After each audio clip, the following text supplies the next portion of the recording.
Hello everyone. सो कैसे हो आप सब लोग। आज मैं बहुत बहुत बहुत खुश हूँ क्योंकि मेरे पास आई है एक बहुत ही अमेजिंग सी सक्सेस स्टोरी। मैंने कम्युनिटी पेज पोस्ट पर शेयर कर दी है, वहाँ पर जाकर पढ़ लीजिएगा।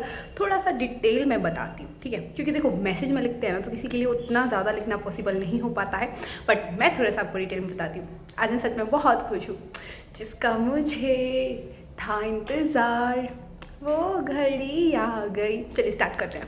देखो पता ये लड़की जो है मई जून वाले बैच से थी, जो मेरा सेकंड बैच था ना उससे थी। इसकी लाइफ में प्रॉब्लम क्या थी, एक्चुअली इनका जो रिलेशन था ना वो 8 साल का था। इसका जो पार्टनर था अभिनव, उसके साथ इसका रिलेशन जो 8 साल का था। इसने अपना नाम लेने से मना किया है कि दी मेरा नाम मत लेना, तो थोड़ी सी प्राइवेसी बना के रखनी पड़ती है। ओके, इनका रिलेशन ना 8 साल का था। 8 साल से दोनों एक दूसरे के साथ थे, बट जहाँ शादी की बात आती थी वहाँ इसका पार्टनर पीछे हट जाता था। ऐसा नहीं है कोशिश नहीं की, उसने अपनी फैमिली से बात करने की कोशिश की थी, बट वो नहीं माने। क्यों? क्योंकि जो लड़की थी ना उसके फादर नहीं थे। वो अकेली थी, जो सिंगल मदर थी। उसने उस लड़की को बड़ा किया है, उसके स्टार्टिंग से ही उसके फादर नहीं थे, वो छोटी थी तभी चले गए थे। तो उसका रिलेशनशिप था, ठीक है, रिलेशनशिप था, लेकिन उसकी फैमिली वालों ने क्या आर्ग्यूमेंट किया कि लड़की के फादर नहीं है तो लड़की बिगड़ी हुई होगी, तभी तो तुम्हारे साथ रिश्ते में है, बिगड़ी हुई है, फादर नहीं है। फादर होते तो रोक टोक होती, आगे पता नहीं घर को कैसे चलाएगी। दैट्स वाई उन्होंने रिश्ते से मना कर दिया था। तो इसी बात पर दोनों जो वो थे, लड़की थी उसका पार्टनर था, उनका आर्ग्यूमेंट हुआ था। देन उन दोनों में भी झगड़ा हुआ और वो दोनों भी अलग हो गए थे। 2 साल से इन्होंने नो कॉन्टैक्ट सिचुएशन थी। लड़के ने इसे ब्लॉक कर रखा था। ये बहुत ज़्यादा परेशान थी, इतना डिप्रेशन में थी ना, खुद को इतना ज़्यादा हाइपर कर रखा था इस लड़की ने कि मतलब ना माइंड साइकोलॉजी इतनी ख़राब की हुई थी, बहुत ज़्यादा। चेहरे पर पिंपल और मतलब चेहरा बिल्कुल डल हो रखा था यार। कोई सेल्फ रेस्पेक्ट नहीं, कोई सेल्फ लव नहीं, सेल्फ केयर नहीं, कुछ भी नहीं। सिर्फ बस पार्टनर के पीछे, मुझे वो मिल जाए, कैसे ही मिल जाए। बार बार उसे कॉल करना, उसने ब्लॉक कर रखा था, हर तरीके से उससे बात करने की कोशिश की थी, कहीं से कुछ भी नहीं हो पा रहा था। लॉ ऑफ अट्रैक्शन से पता चला, ट्रिक्स टेक्निक्स हज़ारों चीज़ें अप्लाई की। इसने मुझे खुद बताया था कि दी मैंने ना 3 डायरियाँ भर चुकी हूँ मैं, 555, 888, 111, 369, कोई टेक्निक जो भी यूट्यूब पर देखती हूँ ना सब कुछ कर डाला। कितने पेपर्स मैंने जलाए हैं, कितना कुछ किया है। हाथ पर बोलती थी दी मैं अपना हाथ हमेशा भर के रखती हूँ, ये एंजल नंबर, वो एंजल नंबर, ये मंत्रा, ये वो मंत्रा, कि कैसे ही हो जाए, बस कैसे ही हो जाए। मैं इतनी ज़्यादा पागल हो रखी हूँ ना कि बस कैसे ही हो जाए। देन मैंने ना बैच में आई थी ना, इसने मुझसे पर्सनली बात की थी कि दी मैं दूसरों के सामने नहीं बता सकती हूँ, आप मुझे पर्सनली बात कर सकते हो। देखो मेरे बैच में ये भी होता है कि अगर कोई अपनी प्रॉब्लम, जैसे बैच में बहुत सारे होते हैं, कोई अपनी प्रॉब्लम सबके सामने शेयर नहीं कर सकता ना, तो मैं उससे पर्सनली बात कर लेती थी। आप मुझे पर्सनली बताओ, मैं आपको पर्सनली सॉल्यूशन प्रोवाइड करा दूँगी, क्योंकि सबकी प्राइवेसी का ध्यान रखना भी मेरी जिम्मेदारी होती है। मैं उनसे ये नहीं कहती कि नहीं आप बैच में आए हो ना आपको यहीं बताना पड़ेगा। नहीं, अगर आप नहीं बता सकते मैं आपसे पर्सनली बात करूँगी। मेरा फ़र्ज़ बनता है आपकी प्रॉब्लम सुनना, उसका आपको सॉल्यूशन देना। आपने मेरा बैच ज्वाइन किया है, आप मेरे बैच के एंड तक आप किसी भी प्रॉब्लम या किसी भी डाउट में ना हो, ये मेरा फ़र्ज़ बनता है। इन्होंने मुझसे पर्सनली बात की थी, देन मैंने पर्सनली इन्हें सॉल्यूशन प्रोवाइड कराया था। और पता है इनकी सबसे अच्छी बात मुझे क्या लगी थी, इन्होंने ना कोई भी बिना लॉजिक पूछे कैसे होगा क्या होगा बस किया। और मैंने इन्होंने स्टेप बाय स्टेप बताया था कि आप ना कुछ दिन ये फॉलो करो, फिर उसके बाद ना कुछ दिन ये फॉलो करना, फिर कुछ दिन ये फॉलो करना, क्योंकि अचानक से ना मैं इन्हें बताती ना तो इनसे फॉलो नहीं हो पाता। ये बहुत ज़्यादा डिप्रेशन में थी, बहुत ज़्यादा टेंशन में थी। धीरे धीरे सबसे पहले मैंने इन्हें सेल्फ लव करना सिखाया, उससे भी पहले मैंने इन्हें सिखाया फॉरगिवनेस। पहले ना तुम सब चीज़ों को फॉरगिव करो, एक्सेप्ट करो कि ये सिचुएशन तुम्हारी वजह से क्रिएट हुई है। उसके बाद सारी चीज़ों को ना माफ़ करो, फॉरगिव करो। जब तक तुम फॉरगिव नहीं करोगे ना तुम आगे नहीं बढ़ सकती हो। सबसे पहले मैंने इन्हें फॉरगिवनेस करना सिखाया। जैसे इन्होंने फॉरगिव किया ना, इन्होंने बोला थी मुझे ना सच में बहुत लाइट फील हो रहा है, ऐसा लगता है कि कितना बड़ा बोझ मेरे सर से उतर गया है। देन मैंने इन्हें सेल्फ लव करना सिखाया कि पहले सेल्फ लव स्टार्ट करो, खुद की इंपॉर्टेंस को समझो, खुद की रेस्पेक्ट करना स्टार्ट करो। क्योंकि जब तक ना तुम खुद से प्यार नहीं करोगे ना, तुम खुद की इंपॉर्टेंस को नहीं समझोगे, खुद की रेस्पेक्ट नहीं करोगे, सामने वाला तुमसे प्यार कर ही नहीं सकता है। उसे सिर्फ तुमसे एक अट्रैक्शन होगा, प्यार नहीं होगा। वो तुम्हारी रेस्पेक्ट नहीं करेगा, तुम्हारी इंपॉर्टेंस को नहीं समझेगा। सबसे पहले तुम्हें खुद पर ध्यान देना है। मैंने इन्हें सेल्फ लव करना सिखाया। इन्हें ना उन चीज़ों से पता है बोलती थी कि दी माइंड डिस्ट्रैक्ट हो रहा है। और पता है मेरे बैच की सबसे अच्छी बात क्या है, ऐसा नहीं है कि आपने मुझे प्रॉब्लम बताई, मैंने सॉल्यूशन दिया बस ख़त्म। नहीं, जब भी आपको लगता है ना कि मुझसे फॉलो नहीं हो पा रहा है, मैं ये नहीं कर पा रही हूँ, आप मुझसे आराम से पूछ सकते हैं। मतलब मैं पूरी छूट होती है, 21 डेज़ का बैच है, 21 डेज़ जब भी आपको कोई प्रॉब्लम हो कि मुझसे ये फॉलो नहीं हो पा रहा, ये नहीं हो पा रहा, आप मुझसे आराम से पूछ सकते हैं, पर्सनली मैसेज कर सकते हैं। मैं हर एक चीज़ का सॉल्यूशन प्रोवाइड कराती हूँ कि अगर आप ये नहीं कर पा रहे हो ना तो आप ये करो। 21 डेज़ ना, हर एक मिनट हर एक सेकंड मैं आपके साथ होती हूँ, आपको गाइड करती हूँ हर एक तरीके से। जो मैं चीज़ बताती हूँ अगर आप वो फॉलो नहीं कर पाते देन मैं आपको अलग वे में बताती हूँ ताकि आप वो फॉलो कर पाओ, बस कैसे ही ना आपकी लाइफ चेंज हो। मेरा मेन मोटिव ये होता है कि आपकी जो 21 डेज़ की जर्नी है ना ये वेस्ट बिल्कुल भी ना जाए। तो इसने मुझे कई सेल्फ लव की जर्नी में बोला था दी मैं फॉलो नहीं कर पा रही क्योंकि माइंड कहाँ था, माइंड ताकि कैसे ही पार्टनर मुझसे बात करे। 2 साल से नो कॉन्टैक्ट सिचुएशन में थी कि कैसे ही पार्टनर मुझसे बात करे। वहाँ से मैंने इनका ध्यान हटा के ना मैंने इनसे पूछा था कि तुम्हारी कोई हॉबी है। इन्होंने मुझे अपनी हॉबी बताई थी, इन्हें पेंटिंग करना बहुत पसंद था। तो मैंने इनसे बोला जब भी माइंड में ये आए ना कि पार्टनर बात नहीं करता, तुम ना पेंटिंग करो, अच्छे अच्छे गाने सुनो, कोई भी पॉजिटिव अफर्मेशन पकड़ लो, उसे करो। मतलब छोटे छोटे बच्चों के साथ जाके खेलो, मतलब वहाँ से ना अपना माइंड डिस्ट्रैक्ट करो। जब तक तुम वहाँ से अपना माइंड डिस्ट्रैक्ट नहीं करोगे ना, माइंड में वही चलता रहेगा, तुम कुछ भी फॉलो नहीं कर पाओगे।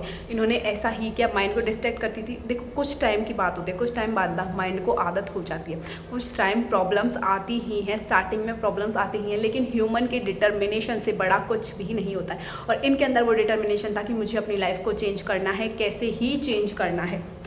तो सेल्फ लव करना स्टार्ट किया। सेल्फ लव से इनकी लाइफ में इतने अमेजिंग वाले चेंजेस आए थे ना, बहुत ही अमेजिंग वाले।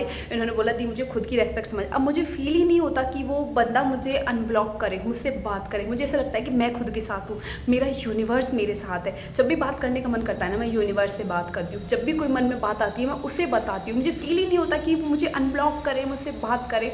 जितनी भी ट्रिक्स टेक्निक्स मैंने की है ना, उन्होंने मुझे बताया था दी मैंने 3 डायरियाँ भर के रखी हुई है सारी। मैंने इसे बोला था सबको फाड़ के फेंको या फिर जलाओ, जितना तुम वो जब तक रहेगा ना नेगेटिविटी ही अट्रैक्ट होगी।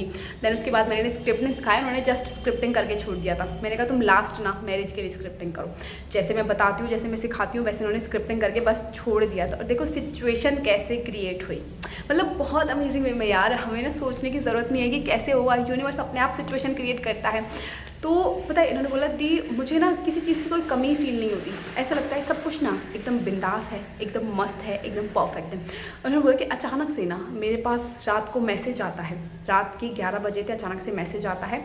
और पता नहीं अनफॉर्चुनेटली मैं उस दिन ना जागी हुई थी, पता नहीं क्यों फॉर्चुनेटली मैं उस दिन जागी हुई थी। और दिन ना मैं बहुत जल्दी सो जाती हूँ क्योंकि देखो जल्दी सोते हैं तभी तो हम जल्दी उठते हैं, और जल्दी ब्रह्म मुहूर्त में उठते हैं तो बहुत सारी चीज़ें हम एक्स्ट्रा कर पाते हैं जिससे हम और ज़्यादा पॉजिटिव और हैप्पी रह पाते हैं। बोला कि उस दिन पता नहीं क्यों मैं जागी हुई थी, जब मैंने देखा मैसेज आया है तो मैंने इग्नोर किया, कोई बात नहीं। फिर कॉल आया, ठीक है। मीन्स ये था कि इन्होंने मुझे अनब्लॉक कर दिया। इन्होंने मुझसे बात की, मेरे पार्टनर जो एसपी था उसने मुझसे बात की, बोला कि यार बहुत टाइम से कोशिश कर रहा हूँ लेकिन नहीं हो पा रहा है। मैंने कई बार तुझसे बात करने की कोशिश की लेकिन अंदर गिल्ट था ना, जो मैंने मतलब लड़ाई जो है उसने की थी तो उसका मेरे अंदर गिल्ट था, इस वजह से मैं तुमसे बात नहीं कर पा रहा था कि कैसे तुम्हें फेस करूँगा। बट फाइनली मैंने हिम्मत जुटाई है, मैं तुम्हारे बिना नहीं रह सकता, मुझे तुम्हारे साथ रहना है चाहे मुझे कैसे ही रहना पड़े। मुझे नहीं पता, मैं फिर से अपनी फैमिली से बात करूँगा, वो नहीं मानते हैं तो हम भाग जाएंगे। तो ऐसा इसके जो पार्टनर है उसने बोला था, तो उन्होंने बोला नहीं हम कोशिश करते हैं, हो जाएगा। देखो इनके अंदर कॉन्फिडेंस आ गया था, इनके अंदर वो कॉन्फिडेंस आ गया था यूनिवर्स की वजह से, सेल्फ लव की वजह से कि नहीं हो जाएगा, हो जाएगा। यूनिवर्स ने अगर मुझे इनसे मिलाया है तो हो जाएगा। और पता है इन्होंने साइन भी यही मांगा था, जो मैं बोलती हूँ ना कि एक साइन मांगो क्या तुम्हारा पार्टनर तुम्हारे लिए बेस्ट है। उन्होंने साइन यही मांगा था अगर मेरा पार्टनर मेरे लिए बेस्ट है ना तो मुझे अनब्लॉक करे और मुझसे बात करें। और विद इन 2 डेज़ इन्हें साइन मिल गया था कि इनका पार्टनर इनके लिए बेस्ट है। उसने अनब्लॉक भी किया, इससे बात भी की। और फिर देखो सिचुएशन कैसे क्रिएट हुई फैमिली को मनाने के लिए। उन्होंने बोला दी मैं ना कॉलेज जाती हूँ, तो कॉलेज से आते टाइम ना मैं एक मॉल में गई थी, ऐसे ही जस्ट मैं थोड़ी सी वॉकिंग हो जाएगी, थोड़ी सी शॉपिंग करनी है, मेरी मम्मा का बर्थडे था तो मैं कुछ लेके आती हूँ अच्छा सा। तो वहीं पे जो उसका पार्टनर है ना, उसकी जो मम्मा थी वो भी आई हुई थी, तो अचानक से वो सीढ़ियों से स्लिप हो गई, ठीक है, वो सीढ़ियों से स्लिप हो गई। देन ये गई, इसने उसकी हेल्प की, थोड़ा सा उसे किया, पैम्पर किया, तो उसके माइंड में इसकी इमेज एकदम अच्छी बन गई, बहुत अच्छी वे में, ठीक है, बहुत अच्छी वे में इमेज बन गई। तो इसने बताया उसको अपने पार्टनर को यार तुम्हारी मम्मा मिली थी, ऐसे ऐसे हुआ, मैंने उसे ऐसे पैम्पर किया। तो उसने बोला ठीक है, अच्छा है, मम्मा के इस माइंड में तुम्हारी इमेज जो है वो अच्छी बनी होगी, हम शादी की बात करते हैं। उस लड़के ने शादी की बात की, लड़की का फोटो दिखाया, मम्मा 1 मिनट में एग्री हो गई। ठीक है, मम्मी मान गई तो पापा को मनाना मुश्किल नहीं था, पूरी फैमिली मान गई। लड़की की मम्मी पहले से मानी हुई थी, सारी फैमिली मान गई, इंगेजमेंट हो गई। इसने बोला दी मैं पहले बताना चाहती थी बट मैंने सोचा कि कंप्लीट सक्सेस स्टोरी आए, मेरी इंगेजमेंट हो जाए, शादी की डेट फिक्स हो जाए, 12 नवंबर को इनकी शादी है। मैं सुन के सच में बहुत खुश हूँ यार, बहुत खुश हूँ। किसी की लाइफ में किसी को इतनी बड़ी अमेजिंग सी सक्सेस स्टोरी मिली है, किसी की लाइफ इतनी मैजिकल वे में चेंज हुई यार। मतलब इससे बड़ा क्या हो सकता है, हम कुछ चाहते हैं और वो हमें मिल जाए, इससे बड़ी खुशी ना लाइफ में कुछ हो ही नहीं सकती। और सबसे बड़ी मतलब हम किसी पार्टनर को चाहते हैं, हम किसी के साथ लाइफ स्पेंड करना चाहते हैं और हमारी शादी उसी के साथ हो जाए। मतलब देखो मतलब इंडिया है, शादी होनी मतलब जैसे ना, जैसे मरना अटल सत्य है, वैसे इंडिया में रहते हो ना तो शादी करना अटल सत्य है। ठीक है, और अगर यहाँ पर हमारी शादी एक ऐसे इंसान से हो जाए जिसे हम जानते हैं, जिसे हम मतलब काफ़ी टाइम से जानते हैं, उसकी अच्छाई बुराई हर चीज़ जानते हैं, जिसके साथ हम अपनी लाइफ स्पेंड करना चाहते हैं, तो लाइफ कितनी ईजी हो जाएगी ना यार।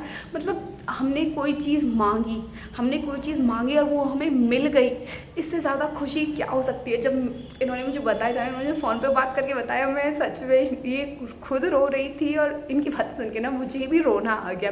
तो इन्होंने बोला दी मैं वॉइस में शेयर नहीं कर सकती हूँ, मैं मैसेज में आपको शेयर कर दूँगी, बाकी आप ना डिटेल में वीडियो बना के बता दीजिएगा, सबको पता चलेगा, सबको ना कि खुद पर भरोसा रखो यार, खुद पर भरोसा रखो, सेल्फ लव करो, यूनिवर्स पर भरोसा रखो, सब कुछ पॉसिबल है। ये सोचो ही मत कि कैसे होगा, कब होगा, बिल्कुल मत सोचो। यूनिवर्स है ना, वो अपने आप कुछ ऐसा करता है ना कि हो ही जाता है, चाहे कैसे भी हो। मैंने कभी सोचा ही नहीं था कि ऐसे भी होगा, लेकिन हो गया, बस हो गया। एंड ऑफ द रिजल्ट पर फोकस करो कि ये चीज़ होगी, उस पर बिलीव रखो। और मैं सच में इसके लिए बहुत खुश हूँ। Universe blessed him with lots of love and happiness. इनकी मैरिज बहुत अच्छे से जाए, मैरिज लाइफ बहुत अच्छी रहे, अमेजिंग रहे, ब्लेसिंग से भरी रहे। थैंक यू इतनी अमेजिंग सक्सेस स्टोरी शेयर करने के लिए। और अगर आप भी करना चाहते हो अपनी लाइफ को चेंज, तो मेरा नेक्स्ट बैच आ रहा है 1 सितंबर से। देखो प्राइस बहुत रीजनेबल है, बहुत ज़्यादा नहीं है, आप ज़रूर ज्वाइन करो। 21 डेज़ के अंदर ना आपको 100% रिजल्ट मिलेगा, आपकी लाइफ ना 100% चेंज होगी। यकीन नहीं आता तो पिछले बैच की जो कम्युनिटी पोस्ट पर जितने भी पिछले बैच के लोगों ने जो फीडबैक शेयर किया है, आप वो जाके पढ़िए, आपको यकीन हो जाएगा। बाकी इस सक्सेस स्टोरी से तो आपको यकीन हो ही गया होगा, और भी बहुत सारी सक्सेस स्टोरीज मेरे पास हैं। अब लगातार ना कुछ दिनों तक सक्सेस स्टोरीज़ की सीरीज़ आएगी, आप डेली सक्सेस स्टोरीज़ को सुना करो। और मैं डेली ना शाम के 6 से 7 या 7 से 8 बजे के बीच में वीडियो अपलोड करूँगी, क्योंकि देखो शाम को मुझे पता है सब लोग फ़ोन देखते देखते ही सोते हैं, तो फ़ोन देखते देखते क्यों ना कोई अच्छी चीज़ देखते देखते सोया जाए, जो सबकॉन्शियस माइंड में कुछ अच्छी चीज़ फीड हो। तो आप मेरी वीडियो देखते देखते सो जाया करो, सबकॉन्शियस माइंड में कुछ अच्छा ही फीड होगा ना। जब आप दूसरों की सक्सेस स्टोरी सुनोगे, उन्हें कॉन्ग्रेचुलेट करोगे, तो आपकी लाइफ में भी सक्सेस कितनी जल्दी आएगी। आज वीडियो में इतना ही, मिलते हैं नेक्स्ट वीडियो में।